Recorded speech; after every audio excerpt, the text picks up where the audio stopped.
Boa noite, meus irmãos. Podem tomar assento. Quero, mais uma vez, dar as boas-vindas àqueles que nos visitam. Sintam-se muito à vontade em nosso meio. Hoje a gente está vivendo um dia muito especial, né? Teremos batismos hoje, então sempre uma alegria um domingo como esse. Meus irmãos, nós chegamos a mais um texto, né, na nossa série de mensagens em Gálatas. Então, para você também que está nos visitando, nós temos caminhado há alguns domingos expondo a epístola de Paulo aos Gálatas, e o texto acerca do qual nós meditaremos nessa noite encontra-se no capítulo 3, versículos de 15 a 29. Gálatas, capítulo 3, versículos de 15 a 29. O texto será projetado, caso você não tenha trazido sua Bíblia.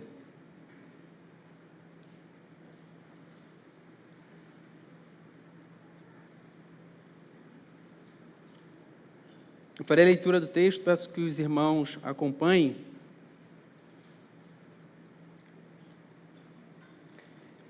Irmãos, falo em termos humanos.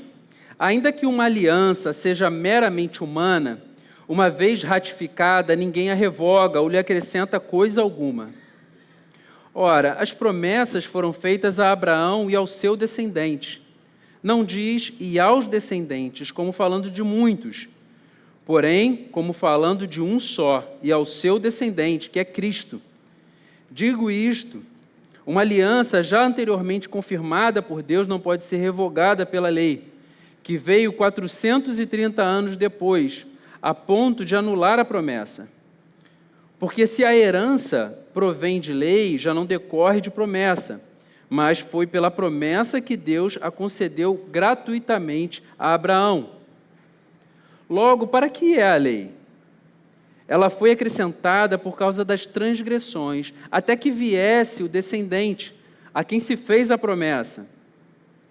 E foi promulgada por meio de anjos, pela mão de um mediador.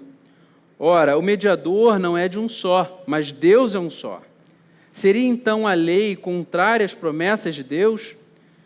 De modo nenhum. Porque se fosse promulgada uma lei que pudesse dar vida, então a justiça seria de fato procedente de lei. Mas a Escritura encerrou tudo sob o pecado, para que, mediante a fé em Jesus Cristo, a promessa fosse concedida aos que creem. Mas antes que viesse a fé, estávamos sob a tutela da lei, e nela encerrados, para que essa fé, que no futuro haveria de ser revelada.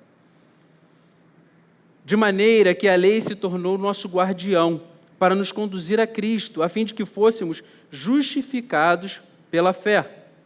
Mas agora que veio a fé, já não permanecemos subordinados ao guardião, pois todos vocês são filhos de Deus, mediante a fé em Cristo Jesus. Porque todos vocês que foram batizados em Cristo, de Cristo se revestiram. Assim sendo, não pode haver judeu, nem grego, nem escravo, nem liberto, nem homem, nem mulher, porque todos vocês são um em Cristo Jesus. E se vocês são de Cristo, são também descendentes de Abraão e herdeiros, segundo a promessa. Vamos orar. Feche seus olhos, vamos pedir que Deus possa falar conosco, que seu Santo Espírito possa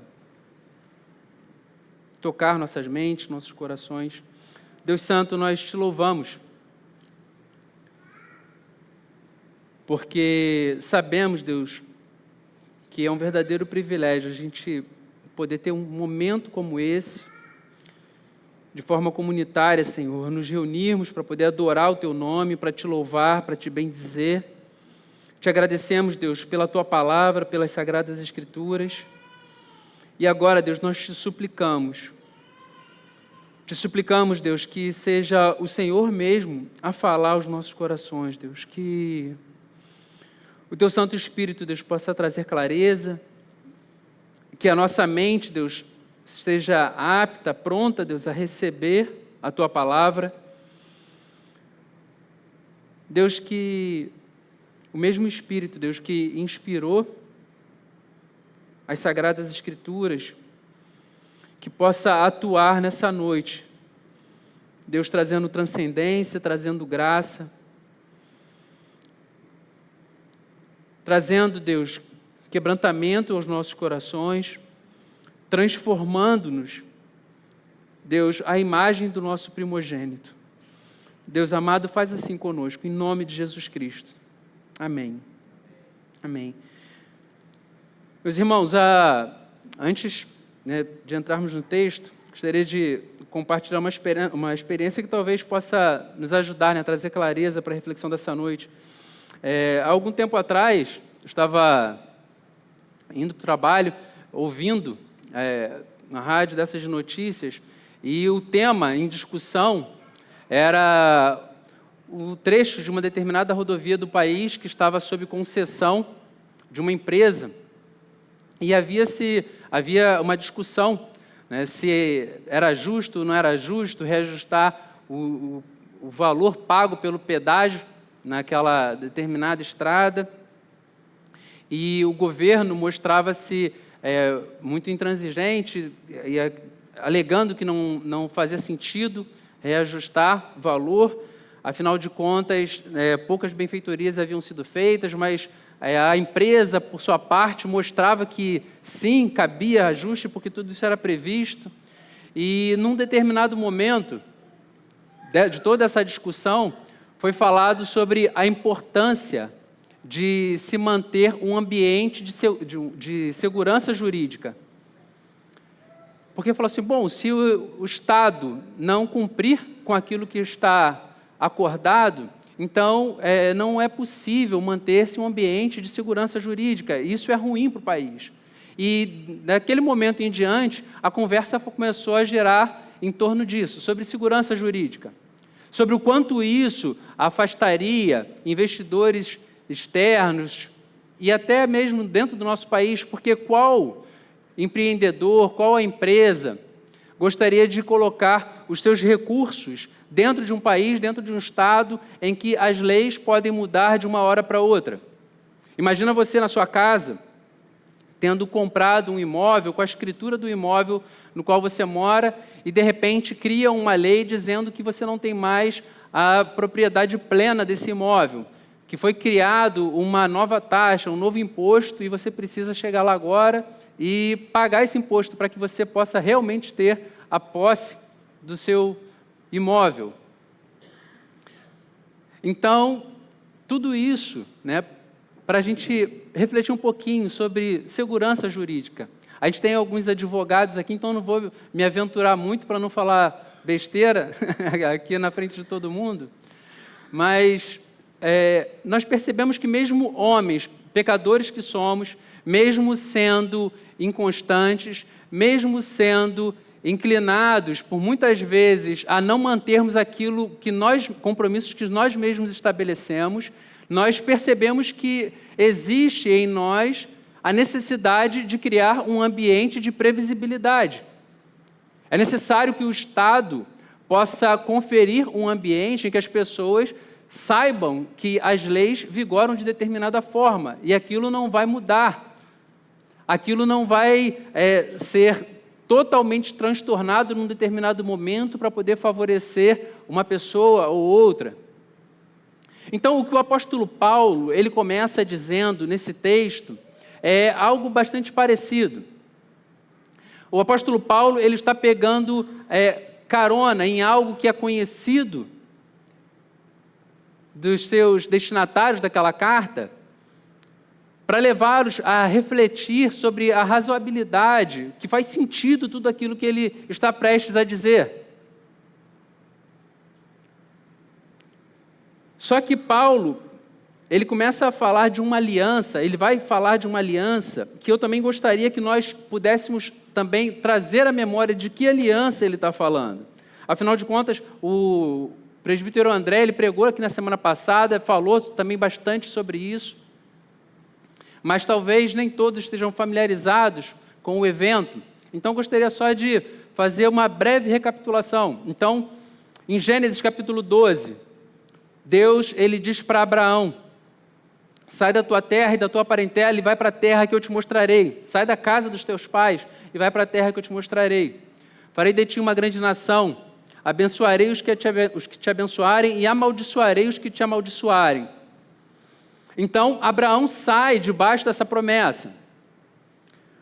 Sai com sua esposa, com seu sobrinho, com seus pertences, para uma terra que ele nem sabia para onde era. Imagine você saindo de casa, pegando sua esposa, entrando no seu carro, nós vamos para onde?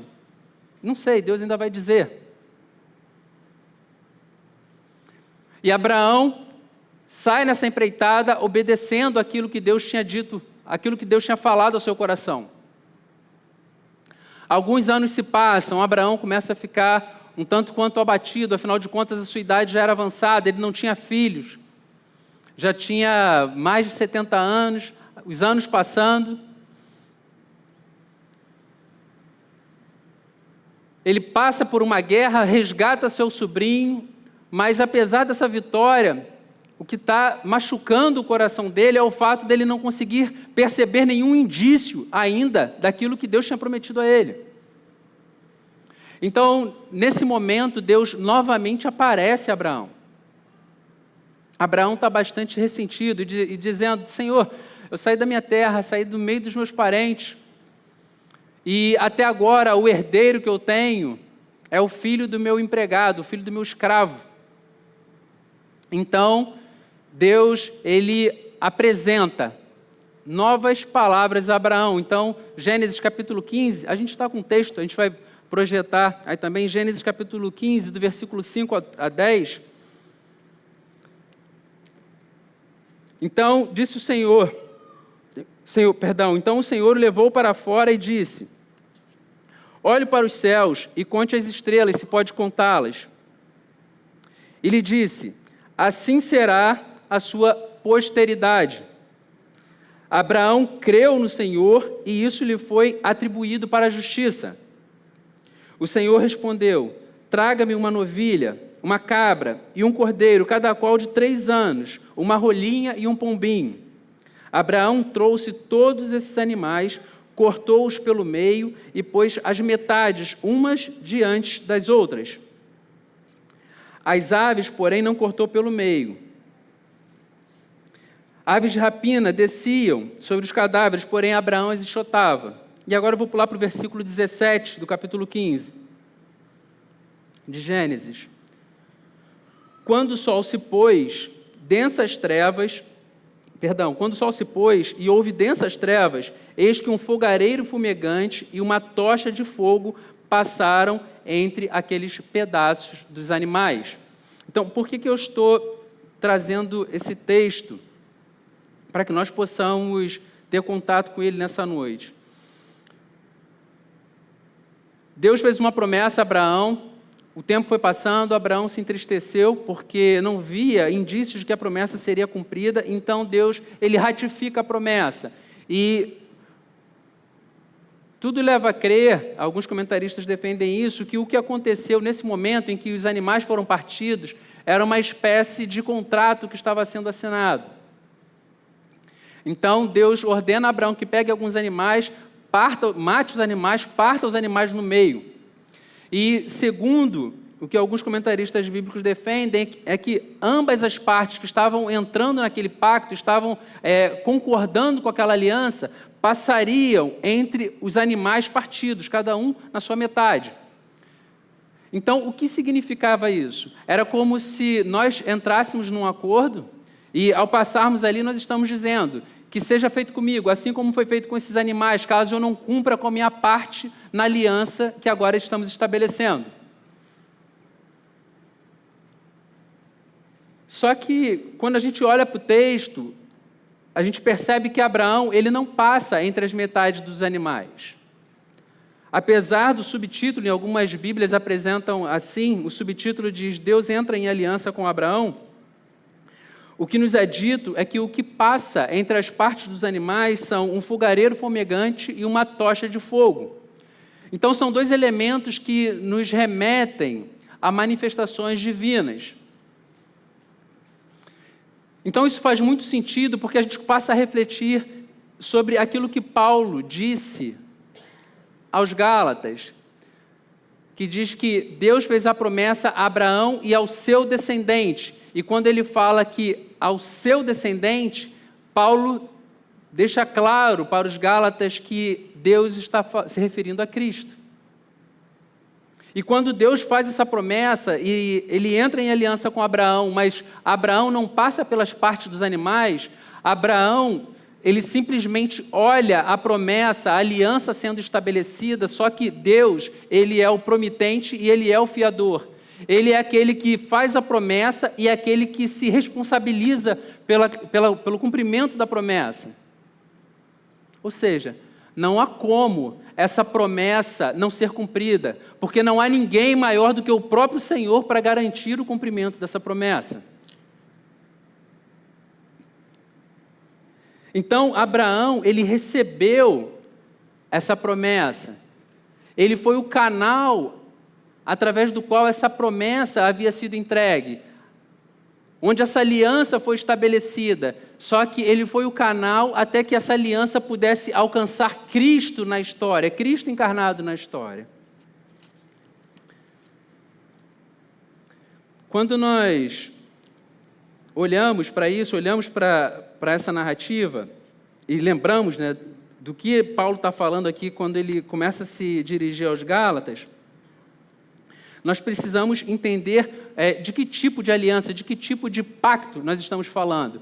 E nos ajuda bastante quando a gente olha lá no versículo 18, porque no versículo 18 nos é dito que se a herança provém de lei, já não é promessa. Então, um pacto que é estabelecido e a implicação direta é a existência de uma herança. Então, nós, pensando no nosso contexto, que tipo de pacto, que tipo de aliança, que tipo de contrato, que tipo de documento que tem como implicação a existência de uma herança? Um testamento.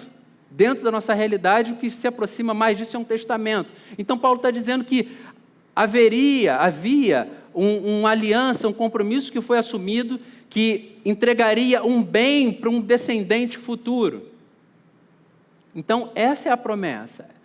Esses são os termos da aliança. Trata-se de uma espécie de testamento, de algo que está sendo estabelecido e que o descendente futuro, que viria a se manifestar ao mundo, no caso Cristo, seria o detentor da propriedade. Então, Paulo convida os Gálatas a refletirem sobre isso. Vocês já viram em algum testamento, após ratificado, alguém fazer algum acréscimo? Alguém tirar alguma coisa, alguém alterar alguma cláusula, alguém fazer mais alguma mudança? Não. O testamento foi ratificado, foi entregue, não há mais nada a ser feito. Então, se mesmo nós, pecadores que somos, inconstantes, nós entendemos que faz sentido que algo assim aconteça, então Paulo ele está mostrando que não faz o menor sentido fazer qualquer acréscimo à promessa que foi feita a Abraão. Ele mostra o absurdo de tentar fazer um acréscimo ao testamento, e ele amplia ainda o absurdo, quando ele diz que, imaginem um testamento em que você faz acréscimos usando a lei, e ele mostra que a lei ela veio a ser entregue 430 anos depois. Então, trata-se de um absurdo fazer acréscimo a um testamento, e quanto mais fazendo uso da lei, que era a personificação, que era a materialização desse absurdo, de um instrumento que foi entregue 430 anos depois. Então, o apóstolo Paulo, ele está levando as pessoas a refletirem sobre de que tipo de promessa ele está tratando. Tratava-se de algo extremamente poderoso que foi firmado em Deus, entregando ao seu próprio Filho, Jesus Cristo manifesto, em carne, Jesus Cristo homem. E uma aliança feita naqueles termos em que a gente vê o fogareiro fumegante, a tocha de fogo passando entre as partes dos animais. Ou seja, Paulo está querendo deixar bastante claro que é impossível que essa aliança possa receber qualquer emenda. Diferentemente daquilo que acontece por vezes nos nossos dias, né? Existem várias emendas constitucionais. Uma vez eu ouvi uma professora de direito falando que alguns chamam a nossa Constituição de Emília, de tantos remendos, né, de tantas emendas constitucionais que ela possui, mas o mesmo não se dá com a promessa que foi entregue a Abraão. Porque ela foi entregue para o descendente perfeito, ela foi entregue a Jesus Cristo. Só que permanece a pergunta, e todos esses anos, o que pensar de todos esses anos, o povo de Israel seguindo a lei, praticando os preceitos, seguindo as leis civis, as leis cerimoniais, as leis dietéticas, aquilo que deveria comer, aquilo que não poderia comer, a forma como deveriam se relacionar com seus escravos. Obrigado. Então, nós ouvimos o apóstolo Paulo falar que isso aconteceu por conta da transgressão, por conta do pecado. E eu gostaria de pedir licença aos nossos pessoal do direito que está aí presente, para a gente tentar fazer mais um ensaio dentro do direito. Na realidade brasileira, a gente tem algo que nós chamamos de remédios constitucionais. Eu não sei se você já ouviu falar por esse nome, mas quando a gente, os noticiários criminais, né, no nosso país, eles são bem movimentados, certamente você já ouviu falar em habeas corpus. O remédio constitucional é uma espécie de ferramenta jurídica, é algo que, quando se percebe que as circunstâncias estão favorecendo algum abuso, a perda de algum direito, então, de repente, o advogado, o cidadão, ele pode lançar mão desse remédio. Então, nós temos alguns, e dependendo das circunstâncias, a gente pode aplicar alguns diferentes. Tem o habeas corpus, habeas datas, mandado de injunção, mandado de segurança, talvez você tenha ouvido falar alguns desses. A lei, ela cumpriu um papel, de certa forma, análogo. Só que quando a gente pensa assim, mas os remédios constitucionais do nosso tempo, eles servem para impedir que alguma ilegalidade possa ser cumprida, algum direito possa ser negado ao cidadão. Pois é, a lei, ela veio para mostrar, não para impedir que alguma ilegalidade fosse cumprida, mas para mostrar que todos nós somos ilegais, para mostrar que todos nós praticamos injustiça, para mostrar que todos nós somos condenados por essa lei, para mostrar que todos nós estamos encerrados debaixo do pecado. Então, quando ele afirma que a lei foi entregue simplesmente para que todo mundo pudesse estar encerrado debaixo do pecado, é para que nós possamos olhar para a lei, não com a expectativa de que nós possamos cumpri-la e sermos salvos por ela, mas para que nós possamos ter a convicção de que nós não podemos fazer nada, a não ser nos desesperarmos diante dela.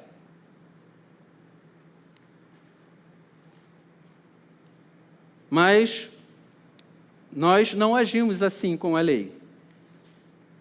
O apóstolo Paulo, no capítulo 7 de Romanos, versículo 7, ele diz o seguinte: que diremos então? Que a lei é pecado? De modo nenhum. Mas eu não teria conhecido o pecado a não ser por meio da lei, porque eu não teria conhecido a cobiça se a lei não tivesse dito não cobice. Paulo, aqui em Romanos, ele está explicando que a lei, ela veio apontar para a nossa própria forma de agir, a fim de que nós pudéssemos ser capazes de identificar aquilo de feio que nós fazemos e o quanto isso ofende a Deus, o quanto isso fere ao Senhor. Quando eu tinha um pouco mais de 20 e poucos anos, eu lembro que eu fui a uma academia de musculação. Aí eu falei assim, cadê o Alan? Não está aí hoje. Eu vou brincar com o Alan e falar assim, eu quero ficar igual o Alan, não ficar igual o Daniel também, que é o crossfiteiro. Eu falei assim, quero ficar grandão. Então, cheguei na academia e fui passar pela avaliação de um professor, e ele mediu, fez algumas medições, mandou fazer alguns movimentos, levanta o braço, faz assim, faz assado, e para mim me marcou muito, que foi bastante diferente. Só que em determinado momento ele falou assim, não, você tem que ver, porque você tem o seu ombro direito protruso. Então é legal a gente fazer exercício para poder compensar isso. Aí eu falei assim, como assim, meu ombro direito é protruso? Eu nem sei o que é protruso, né? Então, aquilo me causou um pouco de estranheza. Eu achava que estava tudo bem, que era só, né, ganhar massa muscular. Aí ele falou assim, não, que teu ombro direito é protruso, assim, inclinado para frente. Teu ombro direito é um pouquinho mais inclinado para frente. Então é importante você fazer exercício para poder compensar isso, para poder corrigir sua postura. Ele falou assim, você já sofreu algum acidente, alguma coisa assim? Tem gente que às vezes já nasce assim, então às vezes aconteceu alguma coisa. Aí eu lembrei que meus pais tinham me dito que quando eu era criança eu desloquei a clavícula 2 vezes. E eles contaram assim, né? Não, você deslocou a clavícula 2 vezes. Aí depois, com o passar do tempo, eles me explicaram que meu pai uma vez estava brincando comigo de lutinha, eu era bem pequenininho, tinha 3, 4 anos, e aí rolando comigo, ele deslocou a minha clavícula uma vez. Aí eu, não, então eu desloquei a clavícula 2 vezes, né? E a segunda, como é que... Não, você ia cair, não sei o que, a sua mãe te segurou pelo braço, aí você... Aí eu falei assim, não, então vocês empataram, né? Cada um deslocou a minha clavícula uma vez. Aí eu falei, ainda bem que eles se contentaram em permanecer assim, não quiseram desempatar a brincadeira, senão eu ia para um estágio diferente. Só que a minha experiência nessa academia, ao ser analisado por esse professor, foi aquela que a gente tem às vezes diante de algum médico, que você vai no dermatologista, você nunca percebeu que você tinha uma pintinha que ele... Fala assim, não, você está vendo que isso aqui está tudo pintadinho e tal? Não, você percebe que você tem uma tendência a fazer... Aí você, não, nunca me tinha dado conta disso. Eu sei que depois dessa avaliação com o professor de educação física, toda vez que eu me olho no espelho, eu vejo o meu ombro protuso, né? Então eu não consigo mais desconsiderar essa verdade. Ele é protruso, então eu tenho que ficar fazendo exercício. E quando eu vou ficando cada vez mais sedentário, ele vai ficando cada vez mais protruso, mostrando que ele não funciona muito bem se não fortalecer. Com a lei, foi exatamente assim. Nós até caminhávamos acreditando que estava tudo bem. Só que em determinado momento, a lei ela apontou para a gente que não estava tudo bem. A lei ela foi mostrando que nós somos inclinados a fazer aquilo que é perverso, aquilo que é feio, aquilo que é mal. Nós temos uma espécie de protrusão na alma, que nós somos empurrados para frente, igual o meu ombro. Só que a gente é empurrado para frente para poder fazer aquilo que é perverso. Nós somos empurrados para frente para poder mentir. Nós somos empurrados para frente para sermos avarentos, para nos relacionarmos com o dinheiro de forma idólatra. Nós somos empurrados para frente para sermos facciosos, para sermos briguentos. E esse aspecto, então, é tão sério que Jesus Cristo, na oração sacerdotal, ele investiu um bom tempo orando para que a igreja pudesse ter unidade. Então, vejam bem, ele está orando para que a igreja pudesse ter unidade. Isso porque nós somos inclinados a sermos facciosos, briguentos, quizumbeiros.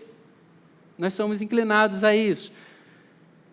Nós somos inclinados, temos a alma protrusa para fazer aquilo que é feio ao falarmos pelas costas de outras pessoas. Nós temos a alma protrusa quando a gente cria argumentos que são convincentes para o nosso próprio coração, para nós não priorizarmos a nossa relação com Deus em detrimento do lazer.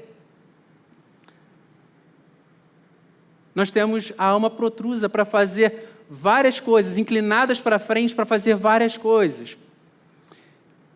E a lei ela vai nos mostrando se nós continuarmos com a alma protrusa, inclinada para frente, definitivamente, sem nos apegarmos a Cristo, nós também teremos a nossa alma lançada para frente, para o inferno, de uma vez por todas. Então, o que a lei veio dizer foi que existe um problema com a gente, que a gente olhava no espelho e não conseguia ver esse grau de protrusão na nossa alma. A gente olhava para a gente mesmo e ficava satisfeito. Por isso que ele diz que as Escrituras encerraram todo mundo debaixo do pecado, e a lei passou a ser uma espécie de guardião. Algumas traduções, dependendo da tradução que você esteja usando, vai estar escrito que é um tutor. Essa palavra que é traduzida para a gente como guardião, em outras versões tutor, no original é pedagogo. Só que o pedagogo não era alguém que fofinho, como a tia Edna, né, e a tia Juliana, que são aqui do nosso departamento infantil.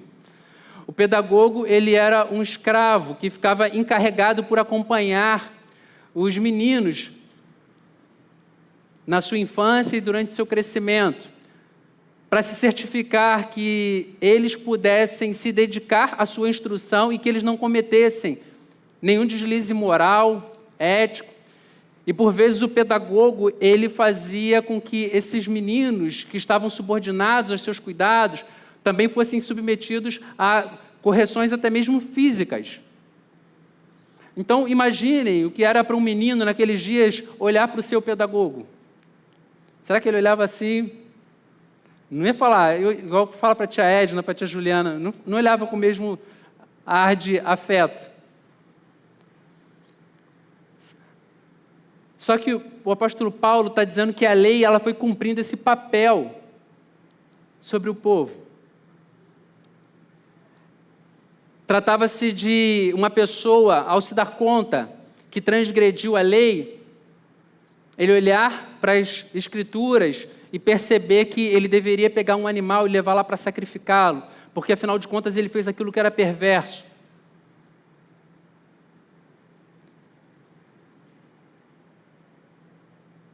Tratava-se de ele se relacionar com seu dinheiro e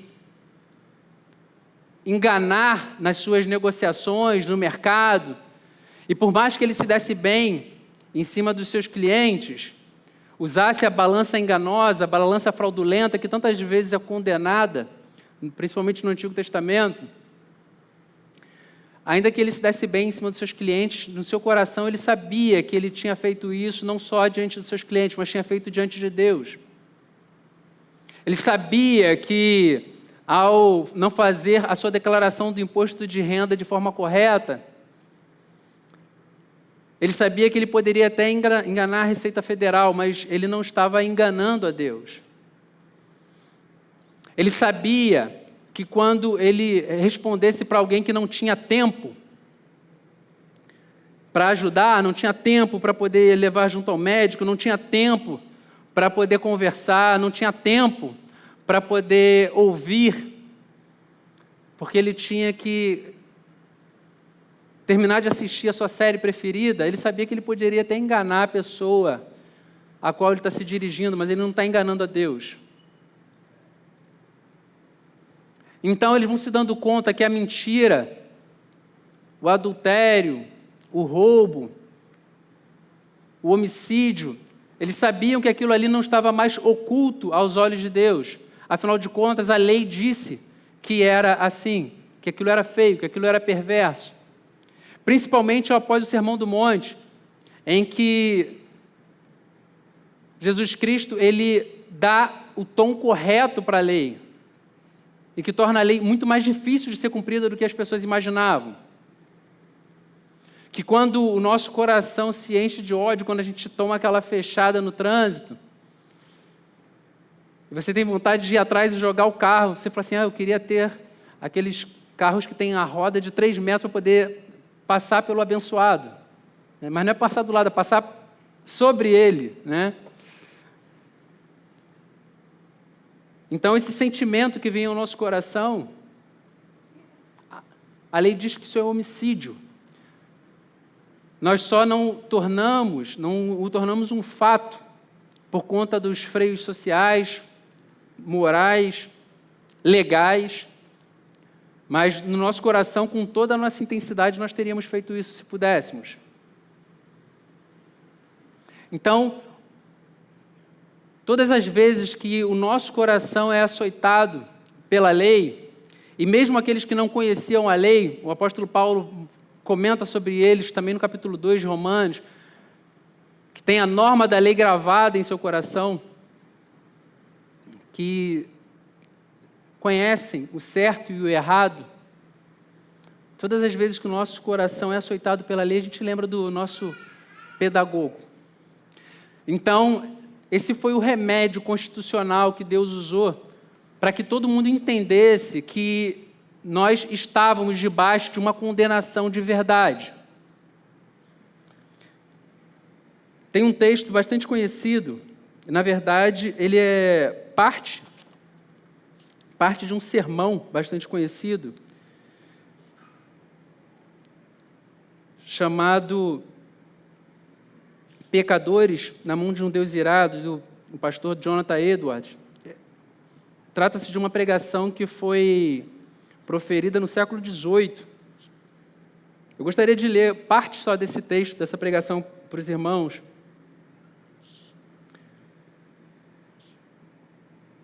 Diz o seguinte: vossas iniquidades vos fazem pesados como chumbo, pendentes para baixo, pressionados em direção ao inferno pelo próprio peso. E se Deus permitisse que caíssem, vocês afundariam imediatamente, desceriam com a maior rapidez e mergulhariam nesse abismo sem fundo. Vossa saúde, vossos cuidados e prudência, vossos melhores planos, toda a vossa retidão de nada valeriam para sustentar-vos e conservar-vos fora do inferno. Seria como tentar segurar uma avalanche de pedras com uma teia de aranha.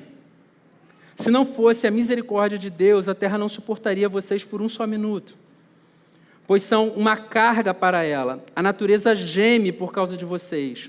A criação foi obrigada a se sujeitar à escravidão involuntariamente por causa da vossa corrupção. Não é com prazer que o sol brilha sobre vocês, para que a sua luz vos ilumine para pecarem e servirem a Satanás. A terra não produz de bom grado os seus frutos para satisfazer a vossa luxúria, nem está disposta a servir de palco à exibição de vossas iniquidades. E o pastor Jonathan Edwards continua.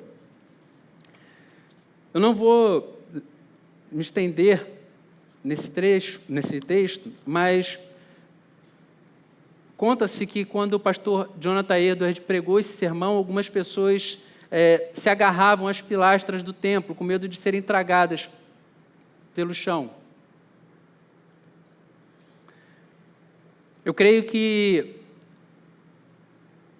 pelo fato de nós termos uma leitura equivocada do que significa a lei e, por vezes, olharmos para a realidade do inferno com cores muito pálidas, isso faz com que a gente seja negligente em relação à nossa própria protrusão de alma.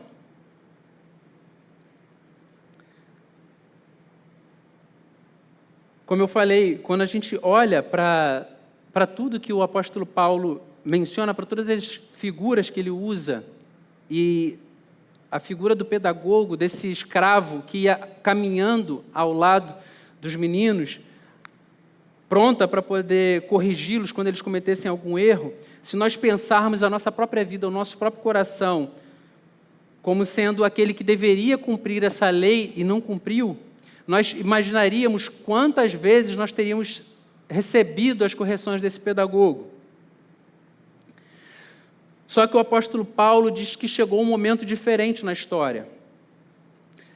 Ele está deixando claro que um momento especial chegou. Ele fala, mas agora chegou a fé. E o que faz de tão diferente no momento em que chega a fé? No versículo 25, mas agora que veio a fé, já não permanecemos subordinados ao guardião, pois todos vocês são filhos de Deus mediante a fé em Cristo Jesus.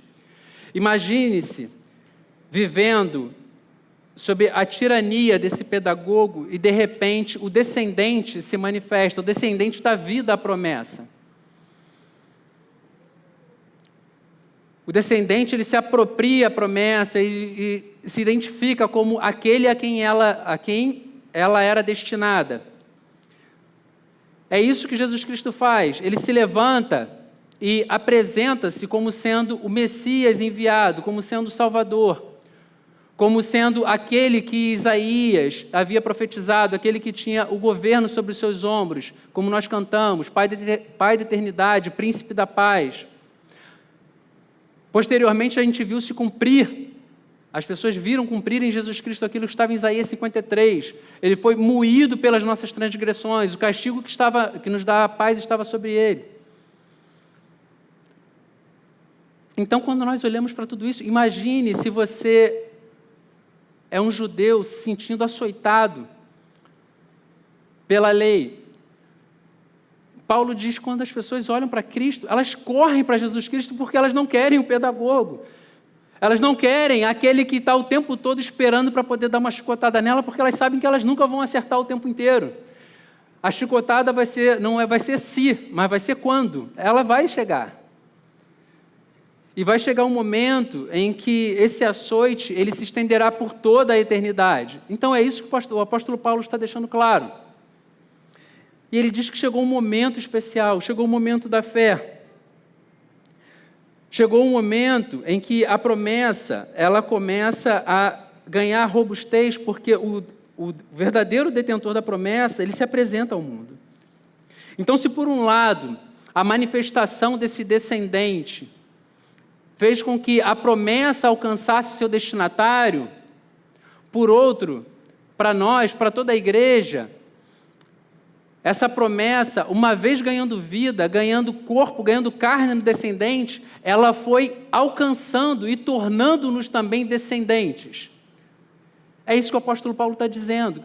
Olha só, todos vocês agora são descendentes de Abraão.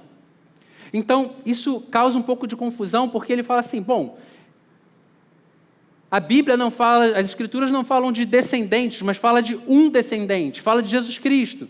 E só que depois ele fala que vocês são descendentes de Abraão. Como isso pode ser possível? Como isso pode se dar? É importante que nós entendamos que a nossa experiência de salvação, ela é uma experiência individual, mas também coletiva. Nós fomos alcançados individualmente pela graça, mas nós passamos a fazer parte de um único corpo de Jesus Cristo, a igreja. E a igreja, ela está tão intimamente ligada com Jesus Cristo, que quando Saulo, por exemplo, quando ele estava a caminho de Damasco, os irmãos vão se lembrar, quando ele está perseguindo a igreja, quando ele está buscando os cristãos para que possa matá-los, para que possa prendê-los, puni-los, para fazê-los negar a fé, Jesus Cristo aparece para ele e diz, Saulo, Saulo, por que me persegues? Mas Jesus Cristo já tinha sido morto, crucificado, ressuscitado, já não estava mais ali entre os seus discípulos. Só que Jesus Cristo diz, Saulo, por que você me persegue? Jesus Cristo, quando fala da sua união com a igreja, a ilustração que muitas vezes as Sagradas Escrituras nos apontam é a união do homem e uma mulher. A partir do casamento, os dois se tornando uma só carne. E por mais que no nosso tempo, o discurso olhe para o casamento defendendo que o importante é ser feliz, se não deu certo com uma, case com outra, não é essa a visão de Deus acerca do casamento. A partir do momento que homem e mulher se unem, se tornam uma só carne, deixará, pois, o homem, seu pai e sua mãe, se unirá à sua mulher. Não existem mais os problemas da Elaine, os problemas do Eduardo, os problemas são nossos. Não existem mais os problemas do Cristiano, os problemas da Edna, os problemas são do casal. Não existem mais os problemas do João e da Maria, os problemas são do casal. As vitórias não são do João e da Maria, as vitórias são do casal. Somos um só. Então, é para esse tipo de unidade que as Escrituras apontam que serve de esboço para o tipo de unidade, de união que nós temos com Cristo Jesus. Da mesma forma que nos dias de Noé, ele e os seus filhos correram para a arca para poder fugir do dilúvio, todos nós corremos para Jesus Cristo e nele nos escondemos e passamos a fazer parte desse corpo para nos protegermos da ira vindoura, do dilúvio da ira de Deus que ainda se manifestará. Então nós só seremos preservados se entendermos que nós estamos tão intimamente ligados com Jesus Cristo.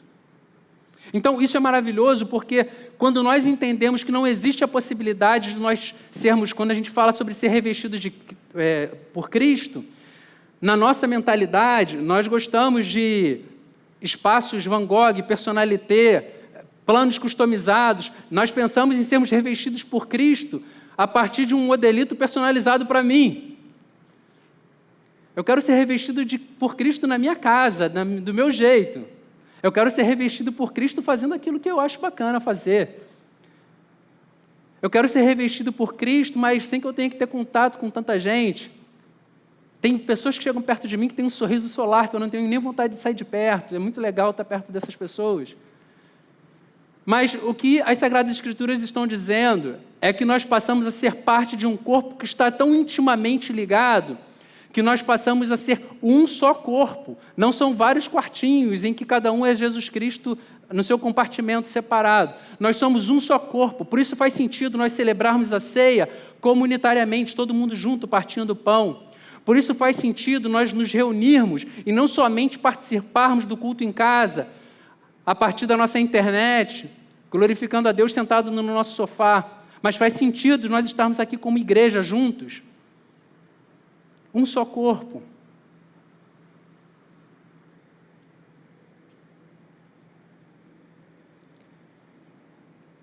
Quando a gente olha para toda essa história e a gente pensa, bom, mas agora que a fé veio,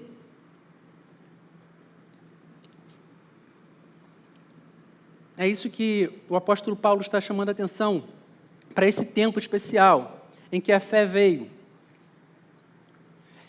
em que as ordenanças não fazem mais sentido. Por que esse tempo é especial? Porque eu e você, nós estávamos mortos em nossos delitos e pecados, nós seríamos incapazes de optar por Cristo.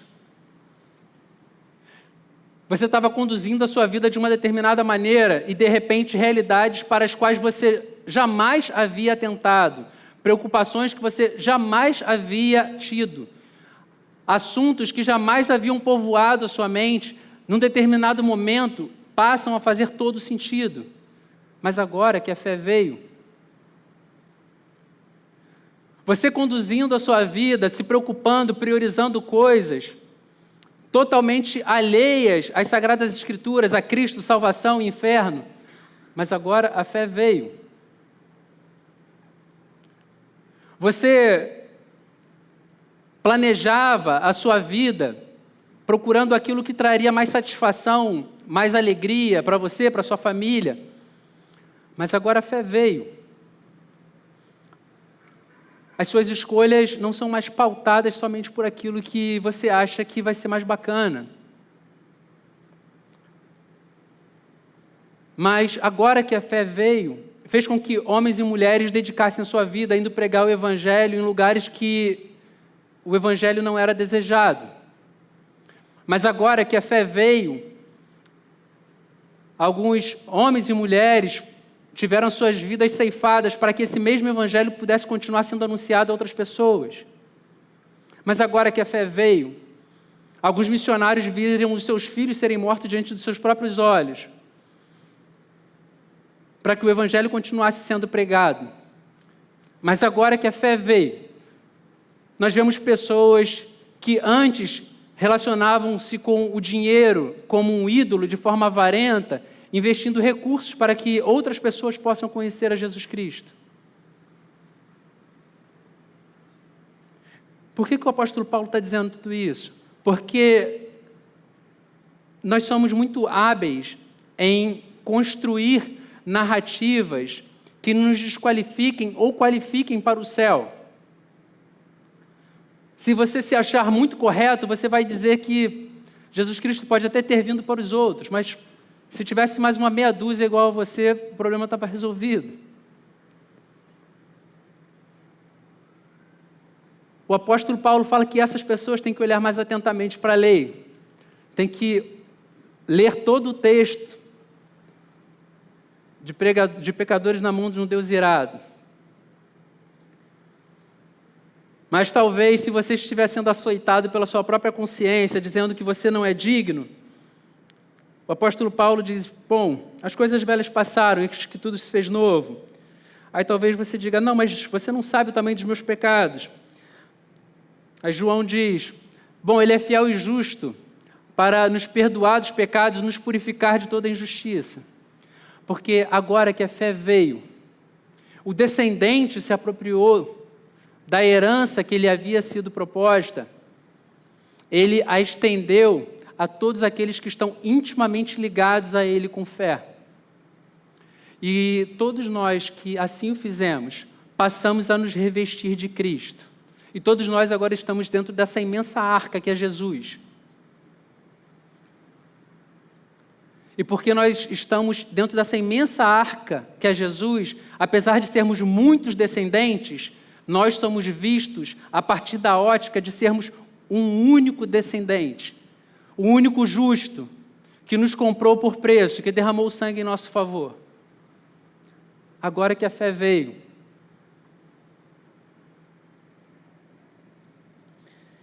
meus irmãos, eu gostaria de encerrar esse tempo de reflexão nas Escrituras, convidando-os a orar, porque, como eu falei, nós temos vivido dias muito corridos. São muitas as prioridades que surgem na nossa agenda. Quando eu digo que são muitas prioridades que surgem na nossa agenda, é porque todos os eventos, todos os compromissos, todos eles querem ser prioritários. É necessário que nós chamemos de prioridade aquilo que verdadeiramente é prioridade. Feche seus olhos, vamos orar. Deus amado, nós te louvamos porque a tua palavra é poderosa e sempre nos arrasta, Deus, para o caminho certo. Porque esse caminho, Deus, nós não conseguimos trilhar com os nossos próprios pés, somente conduzidos pelo Teu Santo Espírito. Nós te pedimos, Deus, que o Senhor nos dê olhos para olhar para a lei com todo o rigor que nela se encerra, e para que nós possamos encontrar nela verdadeiramente o perigo do inferno, e que nós possamos olhar para cada uma das transgressões que tipificam aquilo que está no nosso coração, entendendo que somente uma delas seria o suficiente para que o fogo do inferno pudesse nos consumir como um todo. Eu te peço, Deus, que em fazendo assim, quando nós tirarmos os nossos olhos da lei e olharmos para Cristo, o nosso coração se encha de gratidão e amor. Que o Senhor nos leve a perceber o tamanho da obra realizada por Jesus Cristo na cruz do Calvário em nosso favor. E que em fazendo isso, Deus, nós aprendamos a tratar como de menor importância tudo aquilo que verdadeiramente tem menor importância. O ego, a vaidade, a soberba, as paixões da carne. E que o Senhor nos leve a nos agarrarmos, Deus, a Cristo, com tudo aquilo que temos, com tudo aquilo que somos. Deus amado, em nome de Jesus Cristo, nós te oramos, Deus. Amém.